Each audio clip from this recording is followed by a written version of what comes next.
তিনি আজি বৰপা উপেন্দ্ৰনাথ ব্ৰহ্মৰ ৩৫ সংখ্যক মৃত্যু দিৱস। এই দিৱসটো আচলতে আজি বড়ো জনগোষ্ঠীৰ কাৰণে, অসমৰ কাৰণে, আনকি গোটেই ভাৰতৰ কাৰণে এটা গৌৰৱৰ দিন বুলি আমি অনুভৱ কৰিছোঁ। তেখেতৰ স্বৰ্গীয় আজি ৩৫ বছৰৰ মূৰত তেখেতক সৰ্বভাৰতীয় পৰ্যায়ত স্বীকৃতি দিয়া হ'ল। আৰু বিশেষকৈ অল বড়ো চিনছ ইউনিয়নৰ যিটো অহৰহ প্ৰচেষ্টা, অসম চৰকাৰৰ যি বদান্যতা আৰু ভাৰত চৰকাৰৰ যি সহানুভূতি বড়ো জনগোষ্ঠীৰ প্ৰতি, গোটেইখিনিৰ প্ৰক্ৰিয়াত আজি বৰপা উপেন্দ্ৰ ব্ৰহ্মক সন্মানাৰ্থে দিল্লীত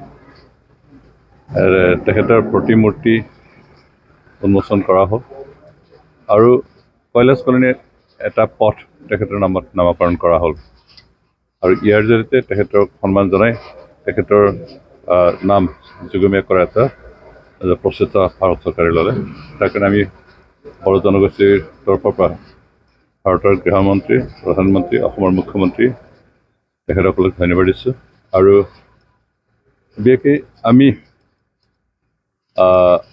স্বৰ্গীয় বৰপা উপেন্দ্ৰনাথ ব্ৰহ্মক সদায় সন্মান জনাব লাগিব।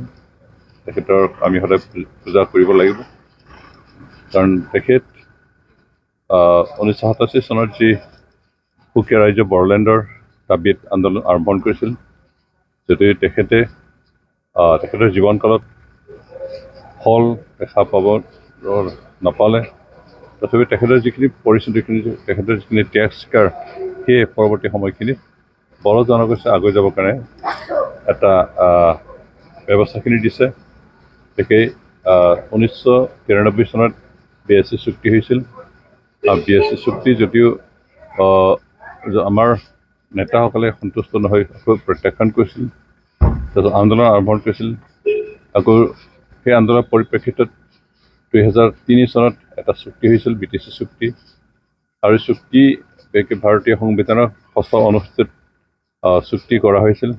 আৰু তাৰ জৰিয়তে অন্ততঃ বড়ো জনগোষ্ঠীয়ে এটা তেখেতসকলে সাংবিধানিক যিটো অধিকাৰ বিচাৰিছে, সেইখিনিৰ অন্ততঃ 100% নাপালেও আমি প্ৰায় 70% আদায় কৰিবলৈ সক্ষম হৈছিলোঁ।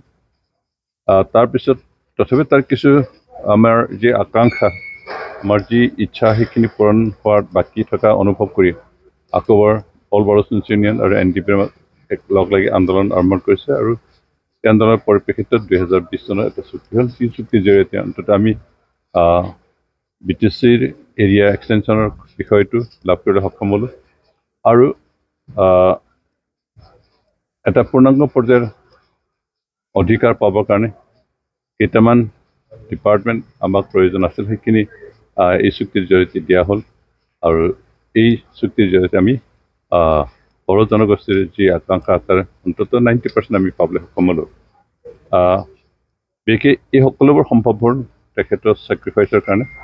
তেখেতে যি নীতি আদৰ্শ লৈ বড়ো জনগোষ্ঠীক অনুপ্ৰেৰণা যোগাইছিল, তাৰ ওপৰত ভিত্তি কৰি অল বড়ো চিনছ ইউনিয়নে বড়ো জনগোষ্ঠী আগুৱাই নিবৰ কাৰণে শিক্ষাৰ ক্ষেত্ৰত, সামাজিক সংস্কৰণৰ ক্ষেত্ৰত আৰু বিভিন্ন দিশত আগুৱাই যাবৰ কাৰণে যিখিনি অনুপ্ৰেৰণা তেখেতে দি গৈছিল, তাৰ ওপৰত ভিত্তি কৰি আমি কাম কৰি আছোঁ। বড়ো জনগোষ্ঠীৰ বিভিন্ন দল সংগঠনে ইয়াক তেখেতৰ সপোন বাস্তৱ ৰূপায়িত কৰিবৰ কাৰণে যিখিনি কাম কৰিছিল, যি প্ৰচেষ্টা চলে, তাৰ পৰিপ্ৰেক্ষিতত আজি বড়ো জনগোষ্ঠীয়ে এইখিনি পৰ্যায় পাবলৈ সক্ষম হৈছে। সেইকাৰণে আমি বৰপাক সদায় পূজা কৰিব লাগিব। বড়ো জনগোষ্ঠীয়ে আমাৰ যিসকল নৱপ্ৰজন্মৰ ছাত্ৰ ছাত্ৰীসকল আছে, আমাৰ য়াং জেনেৰেশ্যন আছে, তেখেতসকলে সদায় তেখেতৰ আদৰ্শৰ ওপৰত প্ৰেৰণা লাভ কৰি জনগোষ্ঠীটোৰ কাৰণে কাম কৰে, সেইটোকে কামনা কৰিছোঁ।